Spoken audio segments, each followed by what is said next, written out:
পেটে খিদা তো কোনো কিছু মানে না ভাই, আমার তো দোকান খুলতেই হবে, কারণ আমার ব্যবসা এটা, আমি এটা করে খাই।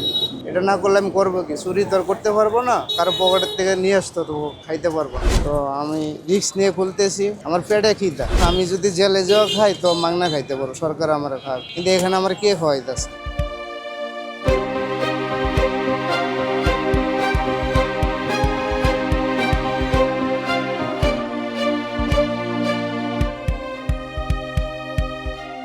দেখেন, আমি এখন রিস্ক নিয়ে দোকান খুলতেছি, কারণ হচ্ছে আমার ঘরে চাউল নেই। আমার 10 তারিখ, আজকে 8 তারিখ, 2 দিন পরে 10 তারিখ। আমার তো ঢাকা শহর বাড়ি নাই, ঘরই নাই যে আমি ভাড়া দিতে হবে না, আমার রুম ভাড়া দিতে হবে, খানার বিল দিতে হবে। আমি মাসে 2000 টাকা খানা বিল দেওয়া লাগে, এই টাকাটা কোত্থেকে দিব? আমাদের 3 দিন 4 দিন ধরে আজকে দোকান বন্ধ। তো আমি রিস্ক নিয়ে খুলতেছি, আমার পেটে খিদা, কারণ আমি যদি জেলে যাওয়া খাই তো মাংনা খাইতে পারবো, সরকার আমার খাক, কিন্তু এখানে আমার কে খাওয়াইতেছে?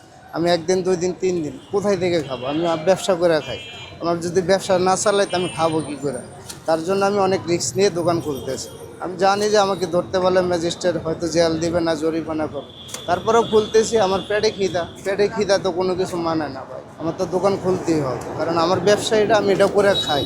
এটা না করলে আমি করবো কি? চুরি তো আর করতে পারবো না, কারো পকেটের থেকে নিয়ে আসতো তো খাইতে পারবো না। আমার কাম করে খাইতে হবে, আমি কাজ করতেছি, এর জন্য আমি রিস্ক নিয়ে এই দোকানটা খুলতেছি।